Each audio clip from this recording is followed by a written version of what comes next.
Oh no! Okay, Now, what was that? Was that your end or?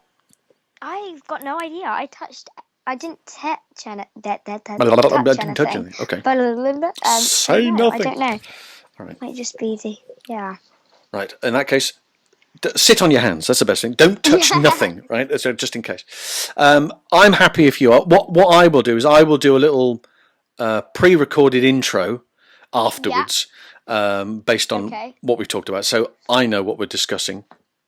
Yeah. And so I'll put that at the top of the show. So your intro will be at the top of the show. There'll be the theme music. Then there'll be me doing a little bit of intro, and then we'll go into the interview. And then Yeah. afterwards, again, I'll do the outro as well. So that'll all be Okay. done already. You've seen the topics that we're going to discuss. It's nothing out of the ordinary. So Yeah. don't worry about that. Okay. And just have fun with it. Just have a chat. Okay. There's no I pressure don't at all. have I Go on. don't have them in front of me. Is that okay? That's all right. I haven't got them in front of me Okay. either. I thought it was much Okay. simpler if we just gave you a basic idea of what we were Yeah. likely to chat about.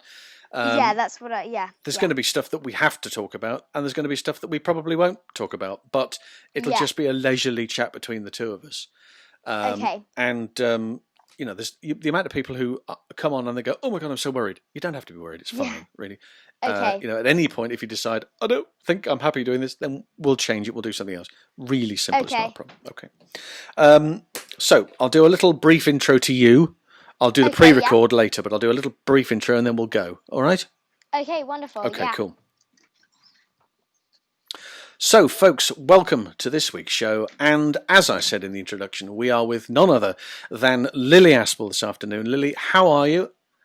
I'm very well, thank you. How are you? I'm all right. I'm much as we were discussing earlier. Normally, I'm quite warm in my little cubbyhole of a studio, and yet here I am in possibly the biggest room I've ever been in. So it's although you can't see it because of this background I've got on here, but it's quite nice to be out in the open on such a lovely, glorious day. Thank you for taking the time and spending some time with us today, because I know the whole country's in Pleasure. a kind of lockdown, but your lockdown seems to be pretty active. I mean, you've still got lots of stuff to do in and around the home, right?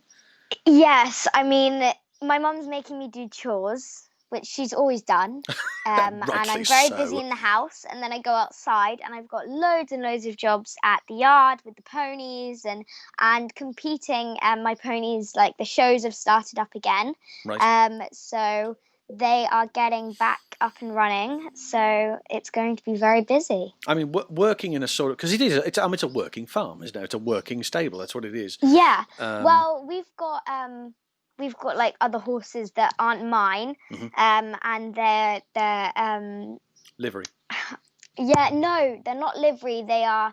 My stepdad is a horse whisperer. Oh, right. So he has behavioral issues with horses. So yeah, we've got loads of horses that's like that, and also race horses from the stalls, because they go to the stalls, and yeah, there's loads of aspects with it. But so much to do. It's interesting you mentioned horse whispering, because up until about 1998, when Robert Redford did that movie, nobody knew what horse whispering was. I know. It was like a really strange thing that blokes did with horses. They walk over and chat to them, and the next thing the horse obeys them. You go, how do you do that? It's like a magic, but there's lots of different levels to it as well. It's very clever, and certainly around horses and competing. Now, obviously, your family is from a competition background. Your mum and dad are both jockeys, predominantly on the flat. Is that right? They didn't do much jumping. So my mum was a professional flat jockey. Yeah. She was leading female jockey for 2 years, I think. I've got no idea. Yeah, but I think it was about 2 years. Yeah. Yeah, 2 years, and then my dad, he done a bit. He was a jump jockey at first. He was doing really well, and then he had a bad fall, so he swapped over to the flat. Right. But he done Cheltenham and everything like that, and he'd done the Grand National and things like that. But yeah, he's he's broken his leg at the moment, so he can't do very much. Oh, I see. But Right, he is yeah. a flat jockey.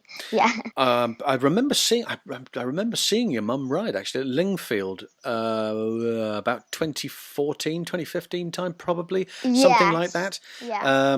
And I mean, I've had a fascination with horses since I was a kid. So Yeah. I understand your passion for horses. But for those people who don't, I mean, you're of a certain age where people would think, oh well, she's always going to be excited being around horses. Everybody is, whether you see them at the beach or wherever you see them. You're in a situation where you're surrounded by them all the time. What is it about horses that does it for you? That gives you that feeling of excitement when you're around them? I think when I was younger, I just fell in love with them, and I think I've got no idea. I just think there's so much you can tell from a horse's background, right? And you can be best friends with a horse, or you can be worst enemies, right? And it's so different, and they either like you or don't like you, I guess. And yes. And I just think you look into their eyes and you see a whole story, and it's just absolutely amazing, I think. And they're beautiful and majestic creatures, and yeah, I love them, I guess. Absolutely. No, I completely understand that. And certainly looking at it from the film point of view, when we speak to stunt people who ride horses, they say, well, horses are always very difficult. In many of the stages, it's very difficult because they make their own minds up. With a car, you get in a car and you drive it from here to there.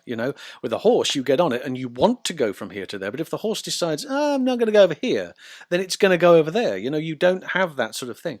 So it's very interesting that a lot of the horse work, as we know it in film and television, used to be westerns and various other bits and pieces, but there have been lots of cowboys and Indians, right. But there's been lots of 3-day event pictures and show jumping pictures now, which have been coming along, which have made a lot of difference to the business. And horse racing stuff, of course, there was lots of horse racing movies back many years ago. Seabiscuit, and lots of. Do you remember that? Lots of stuff of that nature. Your show jumping as well. There was a great racehorse trainer called Michael Dickinson, who many years ago, back in 1983, had the first 5 horses across the winning line in the Gold Cup. And he said about John Frankham, one of the great jockeys of our time, that he presents a horse at an obstacle like nobody else. I must admit, having watched a great deal of you presenting horses at obstacles over the last couple of weeks or so, you do the same thing. You really do. Is this can this be taught? Because obviously I know your dad's done some jump jockeying, but show jumping is a great experience for race riding, isn't it? Yes, I think do you mean like taught, or the horses are taught? Well, or I think that even though your parents are from racing background, often they can only teach so much. Some of it you instinctively know, and maybe that's what I'm trying to say is that when you're riding at an obstacle, you and the horse in perfect harmony, and each of you knows exactly what you're supposed to be doing. Yeah, I mean, I always go by you're only as good as the horse underneath you. Right. Which, you can be the best rider on earth, but have the most awful horse in the world that can't jump a thing, and you still can't get it over. You can try as hard as you can, but you still can't get it. And I think with me having just that, like, horses will always be in my heart. And I think with me growing up with them, and I think I just sort of got my head around them a bit differently than my mum and dad. I think I just looked at them as my best friends, and they looked at them, I think, as just animals, and like they're there. And I think, I don't really know, because I just think, as you said, there's only so much my mum and dad can teach me. And I think, I've had a few lessons with some other people, and they've taught me great things, but I think I just, as it comes to me, I think I just roll with it, and I think, I done this wrong, and then that's how I learn. Right, you learn from your own mistakes. Yeah, and I think with show jumping, I think Mum and I have got our head around it, and we're like, right, we should have taken that turn. We should have, yeah. It's hard, but it's just you got to keep going at it, and yeah, a lot of hard work into it. Well, it's like that thing, when you fall off, you've got to get back on again. You've got to get your confidence back. And when I started riding, when I was probably 6 or 7 or something of that nature, of course, you always get a horse that's appropriate to your size. And so I was sitting on this Shetland thing called Brandy, but we were riding around, and of course everything else was 15, 16 hands, and I had this little thing which was doing 300 canters to the minute, and everything else is doing 2 or 3 strides. And well, we turned over in a corner once. I realised that I'd got absolutely no control of this horse whatsoever. It was going right. I went left out the side door. And stood there, and I thought, oh, my world just disappeared. I thought, got to get back on it. And once you get back on it, that's it. You get that confidence back again. You've probably had your fair share of rough and tumble in the show jumping ring, or in the training ring, certainly. Yeah, I mean, I've got a pony now, and he rears up, Right. and he reared up with me, and I slid off because I was like, oh, I can't do this, I just can't do this, Mom, I just can't do this, and and I got back on, and I've had falls here, there, and everywhere, but I think that's what makes you a rider as well, because although I've been scared like numerous times, you just gotta grit your teeth and get on with it. And I think one of my worst falls, I done a rotational fall, which was like a 360 with the horse underneath me. Oh, right. And luckily, I was the pony and I were safe. But after that, and I tore my kidney. But oh my goodness, yeah, I know, it was crazy. Oh no. But it was, I just had to get back on, and I just went round and done it again, and I think that's what makes or breaks you. I think so. I think that's what you've answered it there by saying, whatever comes along, if you've got an open mind and you know full well, look, I'm doing this, and chances are there's going to be some element of risk. You have to take that into consideration when you're doing it. Yeah. Where do you see yourself going as far as the show jumping is concerned? I mean, is that what you're driving at the moment, or how long do you want to? Do you want to do what you're doing? Are you balancing the two things together? What's the deal, do you think? Yeah, well, I mean, I think I'll always keep show jumping, I think. But the dream was from a very young age to event. Yeah. And then, I sort of got into show jumping, and we done our first competition, and I just fell in love with it. And then I think hopefully in the future I'd like to get a few owners from horses. Okay. And I'd like to maybe, directors of films, producers, anything like that. They send me horses that they've bought or something, and I produce them hopefully, and hopefully go to the Olympics. Right. Okay. Well, there's a goal right there, and why not? If that's the options as far as horses and competing is concerned. Obviously, I don't know what the world of dressage is like, but you could option the whole thing of 3-day eventing as a consideration. You've got the show jumping skills, your passion for possibly cross country and badminton, Hickstead, that sort of stuff. I mean, the possibilities are endless, aren't they? Yeah, they are. There's loads of shows, and I think I'd just like to do all of them by, just, I don't know.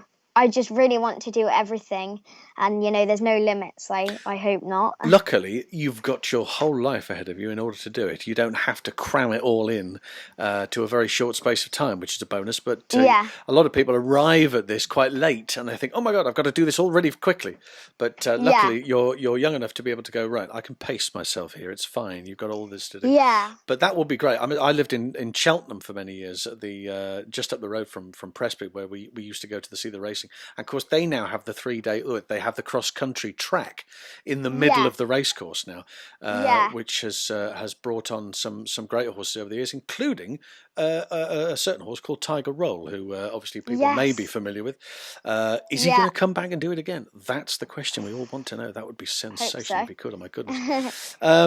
So obviously, people will know you from having this wonderful career in show jumping and with horses, and many of our listeners will know you as being young Diana in the Wonder Woman pictures. But again, we speak to a lot of people who are always in the right place at the right time, and they always say, "I'm so blessed to be doing what I'm doing because I never planned for any of this." And this is exactly what happened to you. Tell us the wonderful story about how you arrived at Wonder Woman.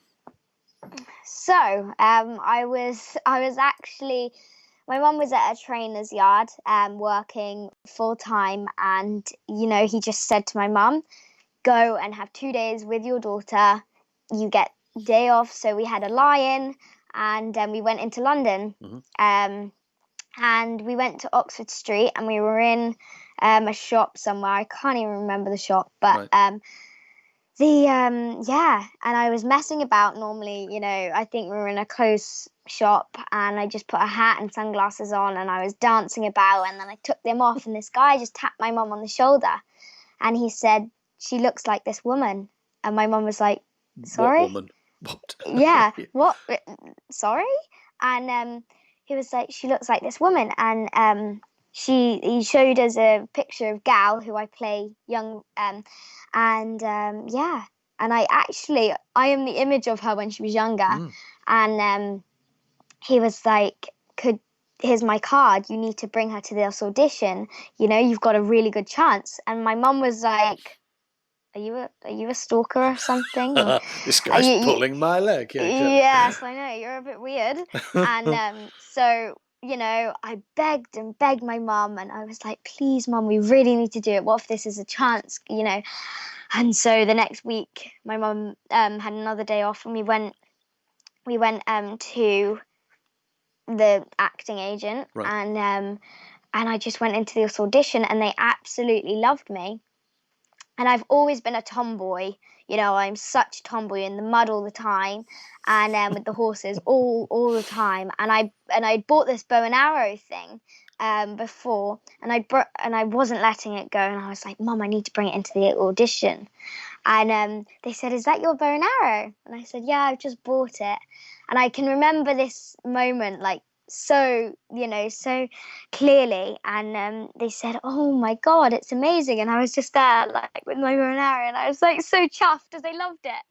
And I think they loved me because I was a tomboy, I hope, because young Diana is so much like me in person. Yes. She's a go-getter, and she's so hardworking, and nothing can stop her. So I in my head I had this role. Right. I had this role, and I was like, I've got it. I'm amazing, as 6-year-olds are. So how long was it between that interview and a decision being made? So I was 6 when I went into the audition, and I was 8 when it started filming. Wow. Okay. Yeah, it was such a long process, and the wait for it. And then I met another girl that went for it, and she looked like me as well. And I just gritted my teeth, and I was like, "You better not get this, because I really want this." Oh, it suddenly got serious. Right, girl, it's you and me here. Heads or tails. Yeah, but and I think I've had to learn with that, the losses and the victories, sure. That especially with both things, acting, you might get a job, you might not, and with show jumping, you might win and might come last. The thing is that's another interesting point. You've come from a background of competitive sport where about losing, you know about coming second, and maybe just missing it by 4 faults or 1/100th of a second or whatever it is, So you'd think maybe you're in a better mindset to be able to understand there's a possibility I might not get this. Yeah. I mean, as I said, I was so confident about when I was that age, and I said to my mum, I was like, "Have you got an email yet? Have you got an email yet?" But we didn't know absolutely anything about it. The waiting, the waiting, isn't it? Yeah, I thought I was going to have a little background part with just me going like that. But I had, a big It's a part. Huge part. It's a massive part of the story. Amazing. Do you think the bow and arrow thing may have? Did they write that into the script? Do you think a bit of? I don't know, but I mean, I think that in person I was so like young Diana. So I think, I mean, Patty had this on her Mac when we were filming the second one. She said, "I've got your audition tape from when you were 6," and I put He said, Oh "Oh no, don't show God. me." And it was this little bow and arrow just going Yeah, like that. that was the And clincher, right? she was like, I looked at this tape and I said, that's our Diana. Wow, And look at and it that. just made me feel so like special and amazing. Well, that's huge. That's absolutely, isn't that Yeah. amazing? And we see it now because obviously from the movie's point of view, and all the stuff that's gone around it, and you put you and Gal next to each other, and you are peas in a pod. There's no two ways about that. It's very clear that you go, yeah, she's young. Obviously, she grew up to be Gal. That's the way Yeah. it works. So it is very interesting that this scouting agent must have been really on his game to be able to have gone, Yeah. hang on, and he's carrying a picture around with him or whatever it was. Look, I know. it's amazing. Yeah. Yeah. It was, as you said, the right time at, the right place. It's just amazing. Patty Jenkins, of course, has been applauded the world over for her adaptation of this particular movie, her direction on this picture as well. What was she like to work with as a director? I mean, obviously, you ask people about, well, the director gave me this and that, but I imagine that on the strength of what you've just told me, she was absolutely ideal, wasn't she? Oh, Patty is just amazing. She's so supportive. She's supportive of. I told her about the Olympics, Mm-hmm. and I told her about the Olympics, that I wanted to go to the Olympics, and oh God, am I allowed to say this? I don't know if I'm allowed to say Probably not, this. so don't say it. Or you can say it, we'll cut it out. It's all right, go on. Yeah. Well, she wrote the Olympics into the movie for me. Ah, very good. I think I'm allowed to say that. I've got no idea. Right. But that's where we'll obviously keep it the to one stunt side. comes You in. and me will know that'll be fine. Yeah, and that's when the stunts comes in. And that's when the stunt comes in, and I told them I could ride in the audition, and she wrote in the script the horses. Well, so it was going to be me running around, but it became the horses in the Wonder Woman 1. So it was crazy. It's interesting to talk about that as well, because Gal's riding double was, of course, Georgie Armstrong, who was from a big horsey family. Of course, her father Vic and everybody else connected with the Armstrong family. Were you? Because I would imagine, capability-wise, you're very possibly more capable than many other individuals of a similar age and stature. So, were you doubled at all on the picture, or were you doing your own riding? Because obviously you're incredibly capable of doing so. Yeah, well, I done all my riding. I done all my stunts. Rochelle, who's my stunt double. Yeah. She was like, I am so bored. I've got nothing to do. I literally am the most boredest person on set right now. Yeah. And because every stunt, she was like, if you don't want to have a go at this, it's absolutely fine. And I was like, no, I'm going for it. This is the stunt double talking. Say, look, you know that I get paid for doing this, and you're going to get paid whatever happens, right? Yeah, so you don't actually have to do it. I can do it. You can just have a day off. And I was like, no, I'm doing it. I really want to do this because I actually had 6 months training before. Okay. Just to be like a bit musclier, because I was like that thin. Right. So I got no muscle at all. So I had 6 months training, and 6 months training with her. Mm-hmm. And we do everything like the same. So we look the same. Right. I'd run like her, she'd run like me. It was crazy. And then I couldn't waste all that away not doing my own stunts. No, of and course I not. practiced all of them. Like, in the stunt area, and it was, all of them were so incredible, and I'd be like, what stunt are we doing today? And which one? And there were lots of them in the picture, I must admit. Yes, there were loads. There was, and the only stunt that I didn't do, and I don't think it's in the movie, but the only stunt I didn't do was where, a windmill? Yes. Yeah, I'm supposed to be like strapped onto one of them, and they go round. Right. But it's like one of that thing, and I don't think they used it in the movie. But and Rochelle done that, but I think that's the only thing she done. But bless her, she was so bored, and I felt bad. I was like, but I really want to do it, but I feel bad. This is Rochelle Bennett. Yeah, Yes, yeah. you're double on the picture.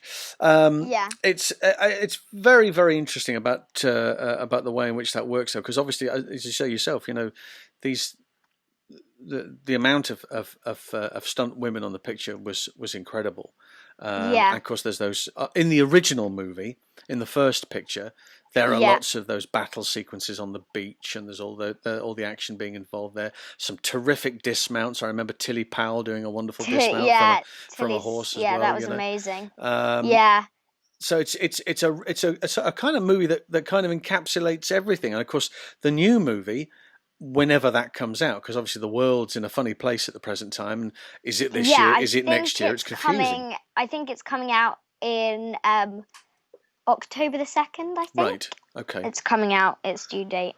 I think. Well, let's keep our fingers crossed for that, because I know there's a lot of stuff that's going. There's a lot of stuff that's going to summer of next year, isn't it? Because of what's going on at the present time. Yeah. Yeah. But your success, of course, and there's a big gap between the first picture and the second picture, and you worked in between the two. You worked with a friend of ours, Joe McLaren, on Holmes and Watson, and that must have been great fun to do. What is it about these type of pictures that you find fascinating? Because there's no niche at the moment. You're a young girl enjoying the movie industry at the present time, but the world is your oyster. Is there a particular direction that you want to go in film wise, or are you happy to take on anything that's thrown at you currently? Yeah, I mean, anything that's thrown at me, I don't mind, but I think the movie that I fantasize doing is probably National Velvet. Oh, absolutely. What a picture. I would absolutely love to do that. And yeah, so I mean, Dan Bradley on Second Unit. Oh, yes. Yeah, I was just like, I'd love to do National Velvet. Do you know what? If there was ever anybody who could probably get away with it and do it, I think it would be him and you. I think this would definitely work. Yeah, so I was kind of just edging it out there, but I think he was having none of it. Yeah, maybe we get somebody else to prod him in the right direction. Yeah, maybe that's an interesting, because there's been two. There was the original movie with Elizabeth Taylor and Mickey Rooney, right? It was 1944. There was a television series in the 1960s on American TV, and then there was International Velvet, which was with Tatum O'Neal. And that's when she did more 3-day eventing, wasn't it, or show jumping? 3-day eventing, yeah. I'm actually reading the book at the moment. Yeah, but yeah, I loved either way, International Velvet or National Velvet. I would love that. But yeah, I think that would be, because it's such a. It's also a very interesting movie to watch if you're a fan of racing, because none of it makes any sense whatsoever. The fact that they're jumping in, I can't decide what direction the track is in. Everybody knows that Aintree is left-handed. You go left-handed, but in the movie, well, it could be Stratford. It could be anywhere. It could be Lingfield. I mean, it could be a right-handed track. It could be a car park somewhere. It's very, very confusing. But it's still an incredible thing to watch, I must admit. You've probably seen a great many of these racing movies. Did you see Champions? You remember that one? No, I haven't seen that. Champions is a terrific movie to watch. It's about Bob Champion, who won the Grand National on Alderney.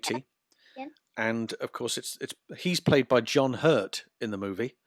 And it's about him. Of course, he had cancer leading up to the 1981 Grand National. So it's about him overcoming cancer, and then Alderney had a breakdown at Kempton or Cheltenham, I think it was, and there was chances are that he wasn't going to make the race either. So it's the story about the two of them coming back and winning that. It's a fabulous. If you want a Sunday afternoon cry, that's the movie that you want to watch. It's absolutely splendid. It's really very good. So that's definitely one to watch. I've literally just watched Ride Like a Girl with Michelle Payne. Ah, yes. Oh my God, I cried halfway through and to the end. It was. Yeah, amazing. There's only so much of it you can cope with, I suppose. After a while, it does. It does get you that way. And then of course you went from 2 huge action adventure pictures to a sort of comedy crime picture to Instinction, which is a very interesting concept of a movie. Yes, and quite a way from the pictures you've done before. What was it about that enticed you in? I mean, a lot of people don't actually know this, but I was supposed to play Lucy, who's the sort of main child girl. Oh, okay, yeah. Yeah, and I was supposed to play her, but I was doing Retakes. reshoot I know what you meant. Yeah. on Wonder Woman. Right. So I could be a smaller part. Okay. So I was Megan instead. And I mean, it took us some time to get our head around it. Yeah. Because first of all, we thought we were the aliens. And then first of all, we thought we were people, and then we were aliens, and then we were robots. Me and my mum were like, what? When we read the script. You know there's trouble when the director's going, look, I think I've got my head around this. I have a feeling that I know who you are in the movie. What? You're directing the picture? How do you not know what I'm doing? But you got Prague, right? Was it in Prague? Serbia. Serbia, I beg your pardon. Serbia, yeah, fine. It was an interesting place, Serbia, but beautiful, but interesting. Wow. Yeah, and the places we shot on it were crazy, and with the smoke and the fog and everything, you were like. I must admit, it's a fabulous location. It's certainly you're getting to see the world in this business, aren't you? There's no two ways about it. Travel is not something you can not do at this moment in time. And Serbia, of course, is a country that for many years nobody ever went to, for various political reasons. And now, of course, they've got a thriving film business, haven't they? Yeah, and I mean, I think I'd love to travel the world. Mm-hmm. I think I'd really like to travel, whether it's with show jumping, acting, or whether it's just with me and my friends, you know. I'd just love to travel the world, and especially the filming business. I've been to lots of countries with it, and I think when you're filming, you're just heads down, so you don't really get to have a holiday. No. But you only, you're so busy if you don't have many days off, and if you're a big part in the film. So I'd like to revisit those places and just like have a holiday there, because some of them were amazing. Tenerife. Our one day off, we went whale watching. Oh, nice. And we saw loads of whales. So I'd love to go and do that again, which would be amazing. Well, I mean, there's a lot of people who don't understand it as well. They think, oh, you're having a great time because you're in these locations, and you are. But there's going to be those days when you are full on. It is the 9 to 5 office job in certain cases. You are working very, very hard, but it just happens that you're doing a great job. And then I have school on top of that as well. Of course, because you'll have to be tutored, won't you? Yeah. So I need 15 hours of school each week. So it's very hard if you're in Wonder Woman. It was so hard. But I was so tired. You probably had more schooling than any other child of your age in this country this year, I would have thought, at this rate. They can't go to school, and you've had the opportunity to have a tutor and doing it. How's that side of your education coming on? You're being able to balance everything properly, right? Yeah, I mean, balancing them is hard, but and also friends as well, because when I'm off filming for 6 months, 4 months, it's so hard to see my friends. Of course. So my mom, although we have the horses and the acting and the self-tapes and the interviews and the obviously podcasts and everything like this, it's really, really hard to see my friends. But I think my mum tries her hardest just to, fit everything in. And with it's hard to keep everything balanced. Yeah, exactly. Yeah. So I'm going to take a little moment there, because I'm going to just wrap things up here, okay? Okay. But what I'm going to say is, thanks very much for being on, and we'll say our goodbyes. But at the end of it, don't go, because you'd be surprised how many people go, bye, and they cut them off, and you can't get back into them again. So right. So we'll do that part. Are you okay so far? Are you happy? Yeah, I'm good.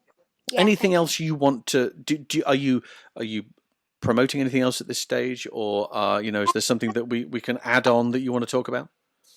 Yeah, no, my mum hasn't written anything down about promoting anything. Just saying thank you to Patty was all really. Thank you to Patty. Right, okay, we can do Yeah, that. That's not a problem. So we'll yeah. do that. I think I've already done that though. Like Patty was amazing, and I'm Yep. really grateful. I think. Yeah, so Okay. I think we can think. Yeah, that's fine. I think. Super. All right. So we'll go for a little close down then. Okay, wonderful. So look, I know that you're extremely busy, and I know you've got lots of things to do, and but you've given us some time today, and we're really very very grateful, thrilled to have you on the show. So on behalf of everybody here, Lily, thank Pleasure. you so much for doing this. It's terrific.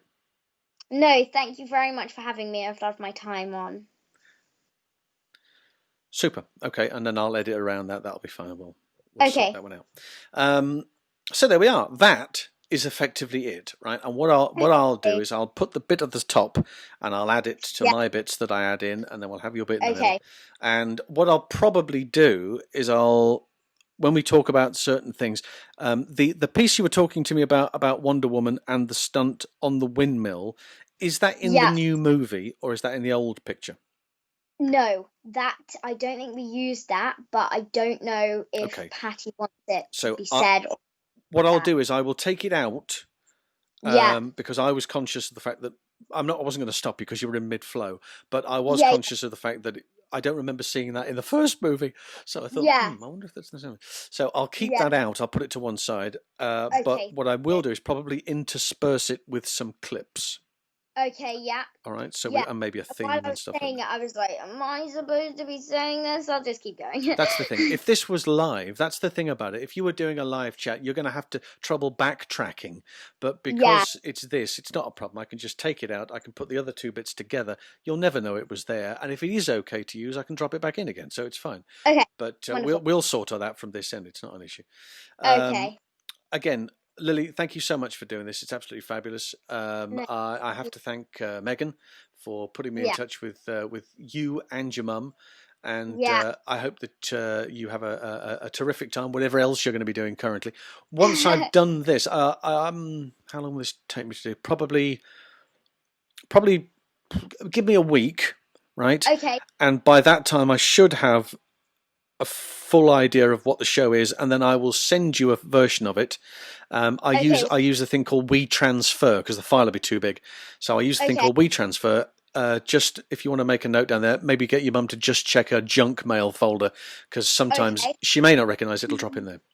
Okay. Do you want us to download the app WeTransfer? No, you don't need to.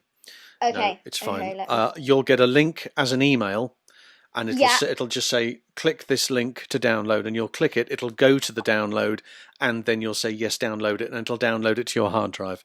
So you don't need to download anything for it. I know there are other bits and pieces that you can't get any information unless you've got the app to play with it, but you don't need to do that.